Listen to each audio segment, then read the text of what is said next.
नमस्कार, हमारी पाकशाला में आपका स्वागत है।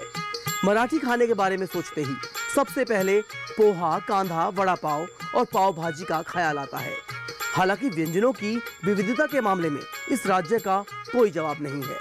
आसान शब्दों में कहें तो मराठी खाने में आपको स्वाद से भरपूर पारंपरिक व्यंजनों का लुत्फ मिलता है।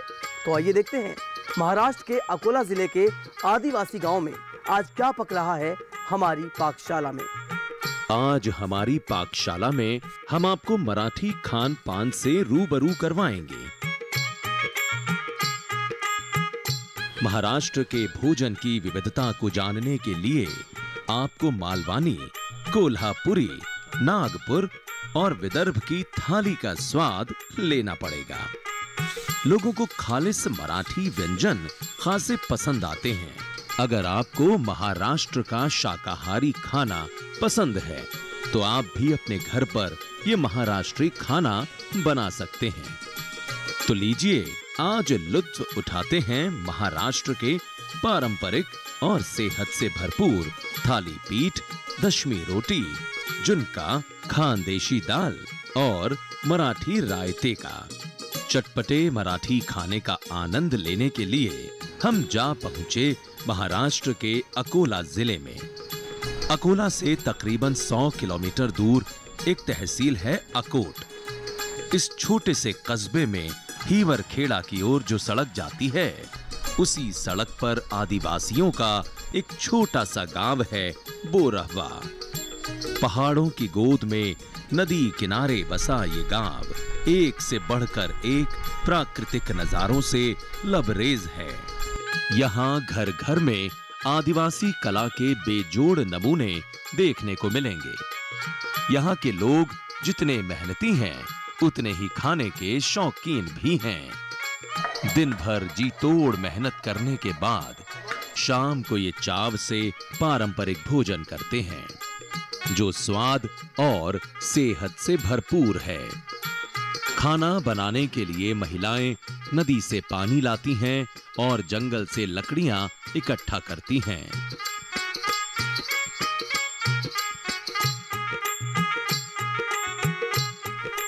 फिर चौका लगाने से पहले चूल्हे को लीपकर साफ करती हैं।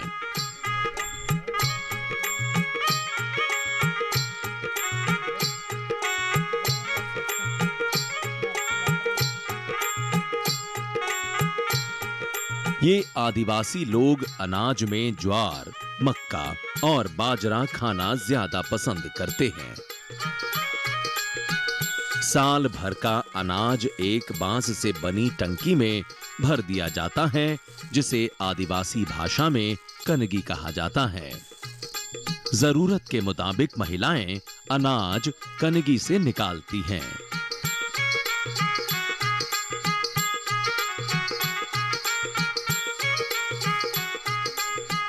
फिर पत्थर की चक्की पर इसे पीसती हैं, तब जाकर भोजन पकाती हैं।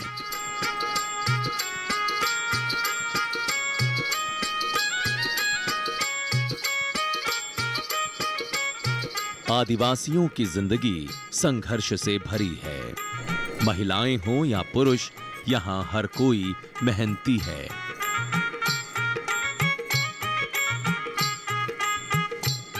ये वही लोग हैं कि जो हमारे भारतवर्ष की जो पुरानी परंपरा है, खान पान की परंपरा है, खेती की परंपरा है, रहने की परंपरा है, ये सही मायने में जीते हैं। हम देखते हैं कि ये अपने जीने के लिए जो खाना बनता है, उसके लिए लगने वाली जो चीज़ें हैं, इसके लिए किसी पर भी निर्भर नहीं है। इन्हें तो सब अपने खेत से ही मिलता है। ये मेहनत और पारंपरिक खान पान ही इन्हें सेहतमंद बनाता है। सबसे पहले महिलाएं दाल बनाती हैं। आदिवासी लोग अपने खेतों में तूर की दाल खूब उगाते हैं। इसी दाल से ही मशहूर खानदेशी दाल बनती है। पहले दाल को एक सूप में फटक कर साफ किया जाता है।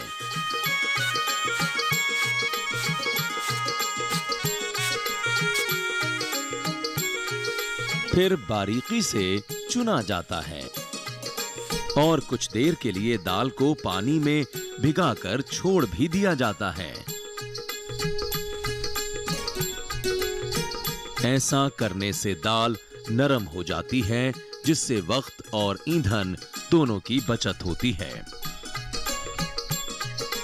दाल बनाने के लिए एक पतीले में पानी गर्म किया जाता है।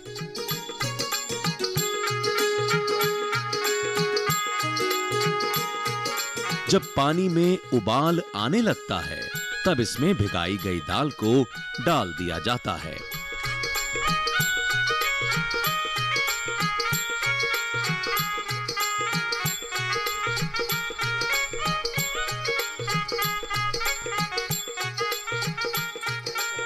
इसी के साथ दाल में हल्का सा नमक और हल्दी भी मिलाई जाती है।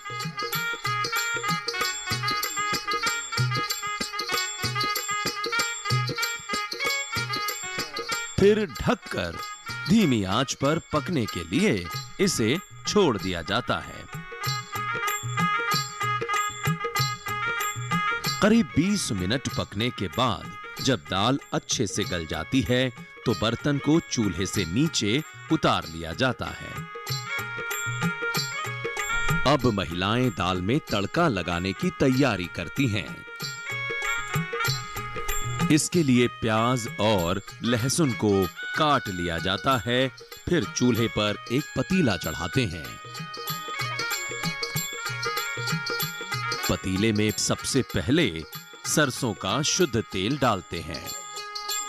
फिर इसमें हल्का सा जीरा डालते हैं।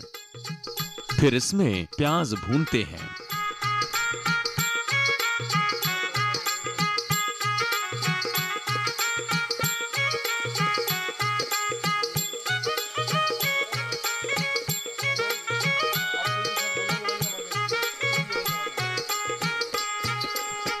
सारी चीजें अच्छे से भुनने के बाद महिलाएं तड़के में अपने पारंपरिक मसाले मिलाती हैं।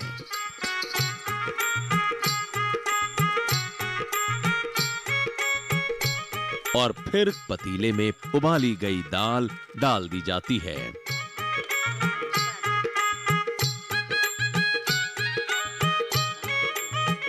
यहां दाल को कुछ देर पतीले में पकाया जाता है। अभी दाल में पहला तड़का लगा है। अब इसे और ज्यादा चटपटी और स्वादिष्ट बनाने के लिए इसमें एक और तड़का लगाया जाना अभी बाकी है। तभी तो स्वादिष्ट खानदेशी दाल बनकर तैयार होती है। जब तक दाल के ऊपर लाल रंग की तरी ना आ जाए, तब तक वो खानदेशी दाल नहीं बनती। इसके लिए एक बार फिर पतीले में थोड़ा तेल लिया जाता है। उसमें हल्की सी सरसों डाली जाती है। जब सरसों चटकने लगे, तब इसमें साबुत लाल मिर्च डाल दी जाती है। ये मिर्च इनके अपने खेतों की ही है, जिन्हें सुखाकर रख लिया गया है। ये स्वाद में काफी तीखी भी है, लेकिन दाल में एक अलग सा रंग देने के लिए पिसी हुई मिर्च का इस्तेमाल किया जाता है। ये तीखी नहीं होती। दोनों तरह की मिर्च तेल में डालने के बाद इसे दाल में मिला दिया जाता है और हरे धनिये की पत्तियों से सजाकर इसे ढक दिया जाता है। इसी के साथ गर्मा गर्म स्वादिष्ट और खुशबूदार खानदेशी दाल बनकर तैयार हो जाती है। खानदेशी दाल में कार्बोहाइड्रेट, शुगर, फाइबर, वसा और प्रोटीन की अच्छी मात्रा होती है। इसमें vitamin B1, B2, B3, B5, B6 और B9 के अलावा विटामिन C, E और K भी होता है। इनके अलावा खनिज पदार्थों में calcium, iron, magnesium, manganese, phosphorus, potassium, sodium और जिंक भी इस दाल में होते हैं। इन सभी की मौजूदगी के कारण ये दाल हमारे स्वास्थ्य के लिए काफी लाभकारी मानी जाती है। थाली पीठ भी बेसन से बनी ऐसी ही एक किस्म की सब्जी है जो स्वादिष्ट भी है और पौष्टिक भी। इसे बनाने के लिए पहले एक कढ़ाई में तेल गर्म करते हैं, फिर उसमें खूब सारा बारीक कटा हुआ प्याज, जीरा और लहसुन डालते हैं।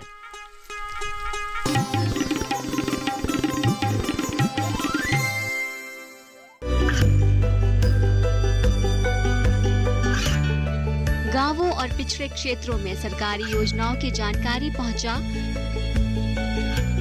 देश में कौशल और क्षमता विकास कर ग्रामीणों को सामाजिक बदलाव और विकास से जोड़ने की दूरदर्शन किसान की पहल चौपाल चर्चा देखें सोमवार से शुक्रवार सुबह 9 बजे।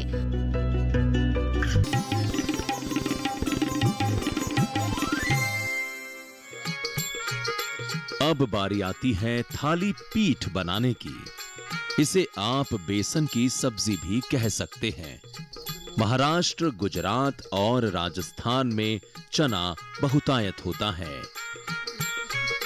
यही वजह है कि इन राज्यों के खाने में बेसन का काफी इस्तेमाल होता है। यहां तक कि बेसन से कई तरह की सब्जियां भी बनाई जाती हैं। थाली पीठ भी बेसन से बनी ऐसी ही एक किस्म की सब्जी है जो स्वादिष्ट भी है और पौष्टिक भी।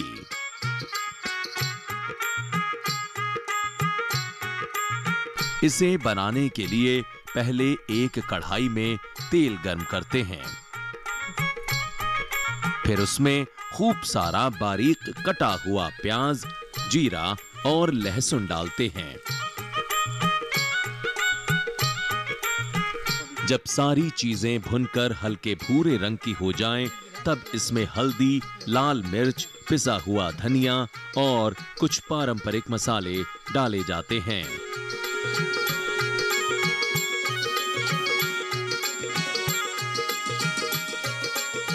करीब 1 मिनट तक हल्की आंच पर करछी से चलाते हुए सारे मसालों को अच्छी तरह तेल में भून लिया जाता है।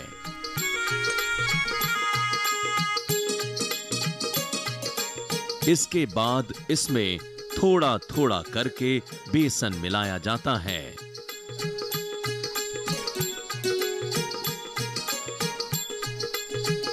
सारे मसाले जब बेसन में अच्छी तरह से मिल जाते हैं तो इसे धीमी धीमी आंच पर चलाते हुए भूना जाता है।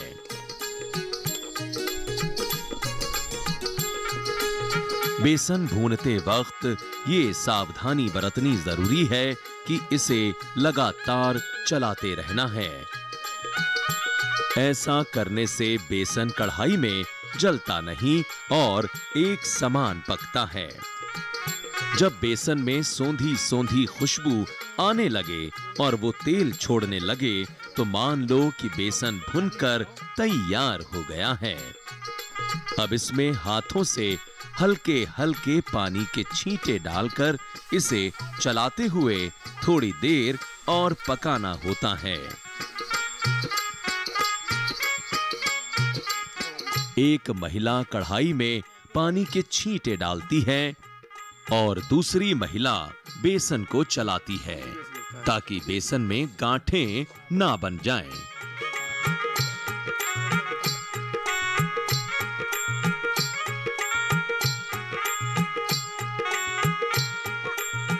बेसन की सब्जी भी अब तैयार है, लेकिन इसे थाली पीठ तब तक नहीं कहा जाएगा जब तक इसके साथ बाजरे की रोटी नहीं बन जाती।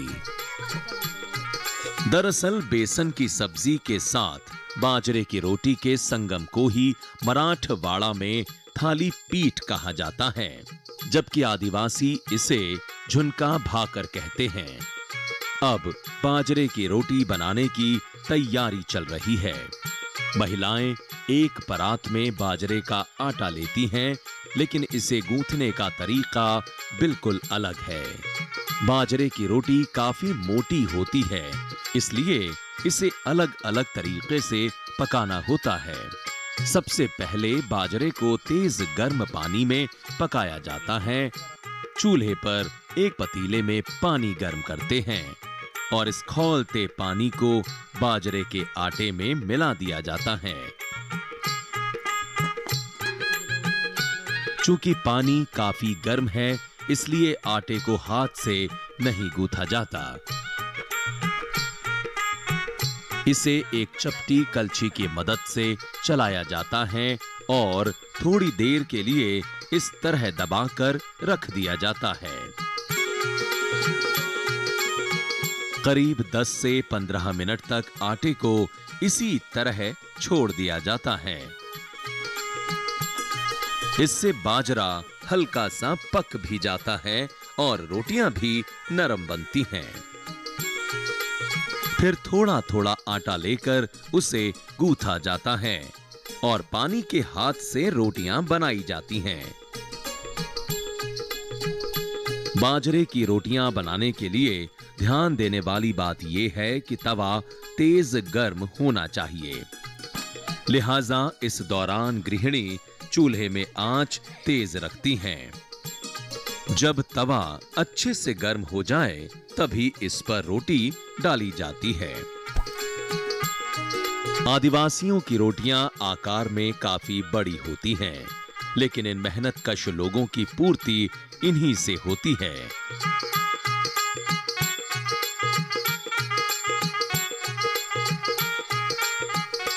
बाजरा सेहत के गुणों से भी भरपूर है। बाजरा खाने से एनर्जी मिलती है।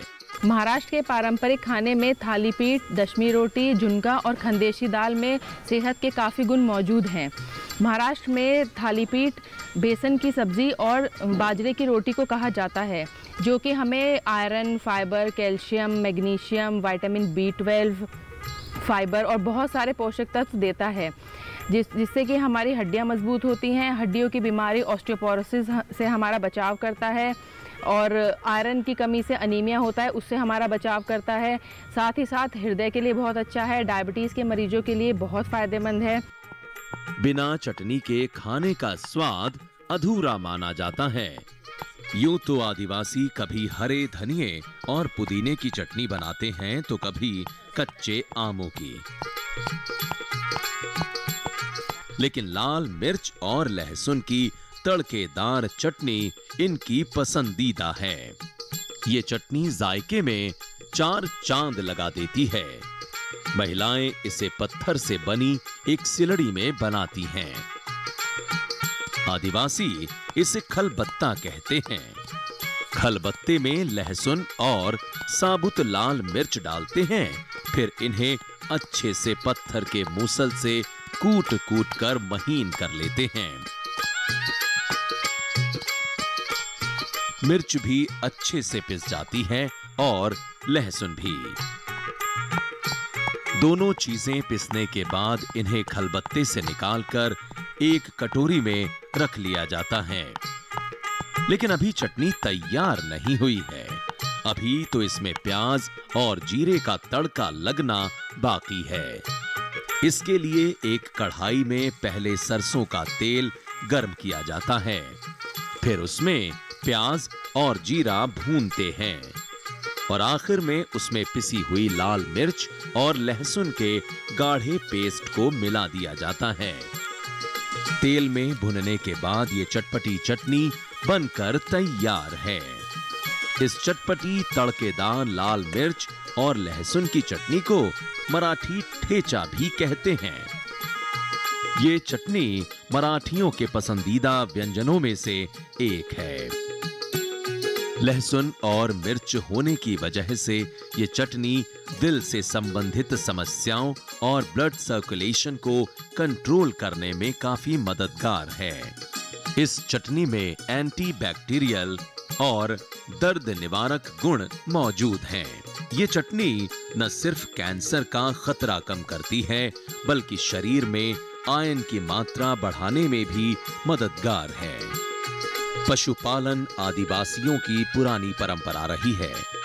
ये लोग भेड़ बकरियों के साथ दुधारू पशु भी पालते हैं। यही वजह है कि यहाँ हर घर में पर्याप्त मात्रा में दूध होता है। दही में थोड़ा थोड़ा पानी डालकर उसे हाथ की मथनी से मथा जाता है। इसके बाद इसमें हल्की शक्कर मिला दी जाती है। इससे रायते का स्वाद खट्टा मीठा हो जाता है। महीन कटा हुआ धनिया, पुदीना और हरी मिर्च डाली जाती है और आखिर में बेसन की बूंदी मिलाकर थोड़ी देर के लिए इसे मथते हैं।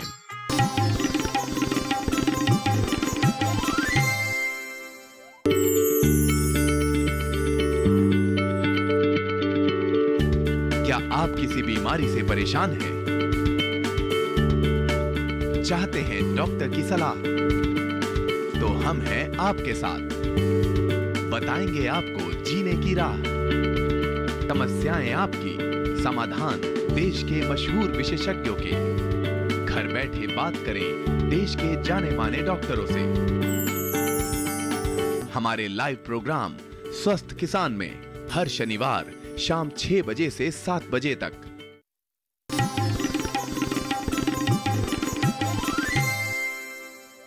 आदिवासी तो खाने के शौकीन हैं।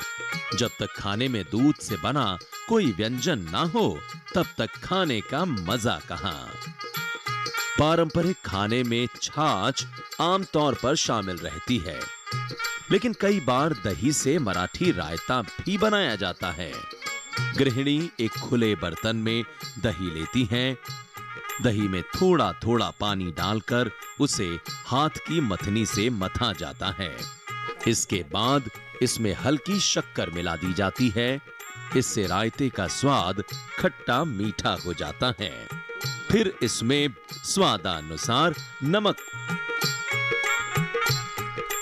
महीन कटा हुआ धनिया, पुदीना और हरी मिर्च डाली जाती है और आखिर में बेसन की बूंदी मिलाकर थोड़ी देर के लिए इसे मथते हैं। इससे रायते में अलग तरह का स्वाद आता है। चूंकि दही का स्वाद खट्टा है और चीनी से मीठा स्वाद मिलता है, नमक गिरने के बाद रायता नमकीन हो जाता है। हरी मिर्च इसके स्वाद को चटपटा कर देती है और धनिये पुदीने से इसमें ताजगी सी आ जाती है। इसी तरह से महिलाएं अलग अलग स्वाद वाला मराठी रायता बनाती हैं। कहते हैं मीठे के बिना भारतीय खाने का मजा नहीं। अगर थाली में कुछ मीठा ना हो तो भारतीय भोजन अधूरा माना जाता है। लिहाजा अब बारी आती है मीठा बनाने की। मराठवाड़ा में दशमी रोटी काफी प्रचलित है। बेशक आदिवासी सादा भोजन करते हो, लेकिन ये मीठे के खूब शौकीन होते हैं। इनके भोजन में एक मीठा व्यंजन जरूर होता है। दशमी रोटी इनकी प्रिय है। इसे बनाने के लिए महिलाएं पहले गुड़ का शरबत बनाती हैं। गुड़ को पीटकर दूध में भिगाया जाता है। फिर गृहिणी इसे हाथों से घोलकर इसका शरबत बनाती हैं। शरबत को छानकर गेहूं के आटे में मिला दिया जाता है। इस आटे से बनने वाली रोटी मुलायम और नरम बने, इसके लिए आटा गूंथने के दौरान इसमें थोड़ा सा गाय का शुद्ध देसी घी भी मिला दिया जाता है। आटे को देर तक हाथों से मसल कर गूंथते हैं, तब जाकर इसकी रोटियां बनाई जाती हैं।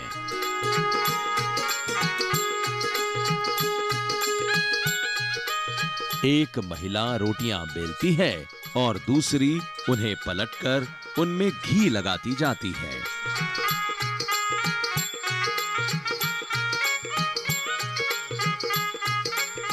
दोनों तरफ से रोटियों को घी लगा कर तवे पर सेका जाता है। पराठे की तरह दिखने वाली इन रोटियों का स्वाद नमकीन नहीं बल्कि मीठा होता है।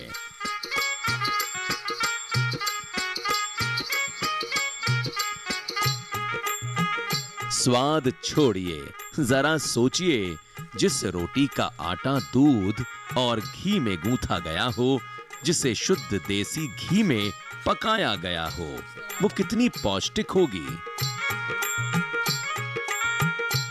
गेहूं में विटामिन ई, सीलियम और रेशे पाए जाते हैं जो कि कैंसर की सेल को पनपने से रोकते हैं। वहीं गुड़ आयरन का अच्छा स्रोत है। ये ब्लड प्रेशर को कंट्रोल करने का काम भी करता है और हड्डियों को भी मजबूत करता है।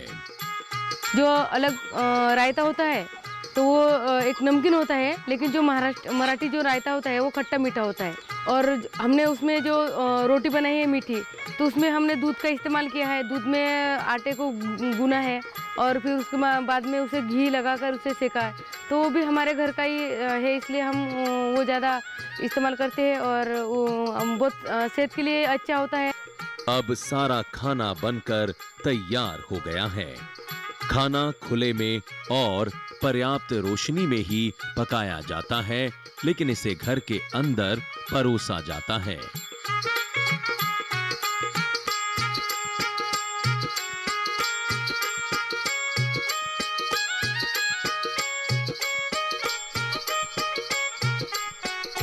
खाना आदिवासी पहले जमीन पर बैठने के लिए एक आसन बिछाया जाता है।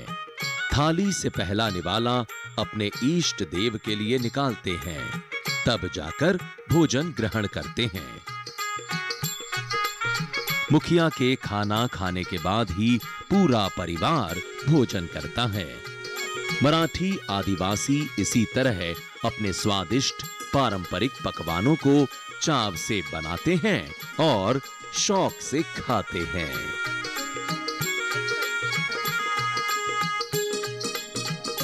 तो दर्शकों, आज के इस कार्यक्रम में बस इतना ही। अगले हफ्ते एक नई जगह और अनोखे पारंपरिक स्वादिष्ट खान पान के साथ आपके सामने फिर हाजिर होंगे। तब तक के लिए नमस्कार। जय भारत, जय किसान। केरल की स्वादिष्ट थाली का स्वाद आप तक पहुंचाने के लिए हम जा पहुंचे केरल के कोच्चि शहर से करीब 30 किलोमीटर दूर एर्नाकुलम जिले के पुत्तनवेलिकर्रा गांव में। ये गांव चारों तरफ नारियल के घने जंगलों से घिरा किसी टापू के समान दिखता है।